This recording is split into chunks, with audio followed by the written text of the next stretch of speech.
اللہ اپنے بندے کو سزا کیوں دیتا ہے؟ مجھے اس سوال کا ایسا جواب ملا کہ آج تک مطمئن ہوں۔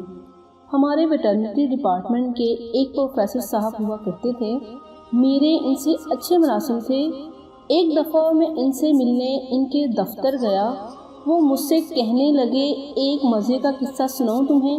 میں نے کہا جی سر ضرور۔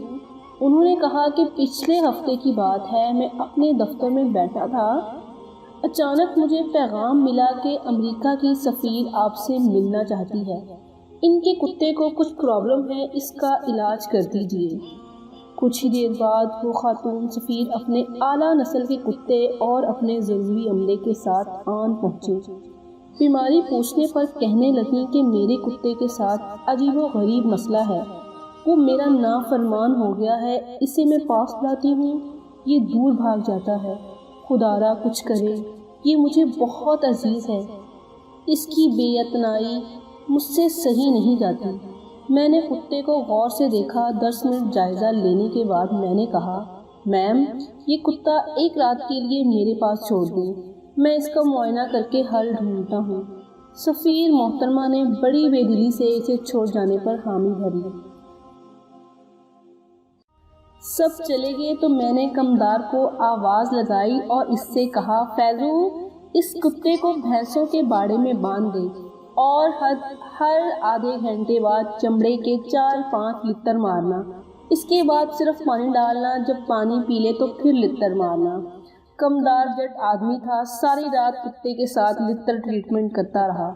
صبح کو وہ خاتون سفیر پورا عملہ لیے میرے آفس میں آ دھمکی۔ میں نے کمدار سے کتا لانے کو کہا، وہ کتا لے آیا۔ جو ہی کتا کمرے میں داخل ہوا، چھلانگ لگا کے سفیر کی گود میں جا بیٹھا، لگا دم ہلانے اور ان کا منہ چاٹنے لگا۔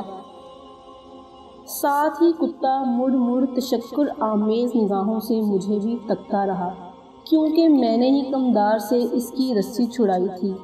سفیر پوچھنے لگی سر آپ نے اس کا کیا علاج کیا ہے کہ اچانک ہی یہ ٹھیک ہو گیا؟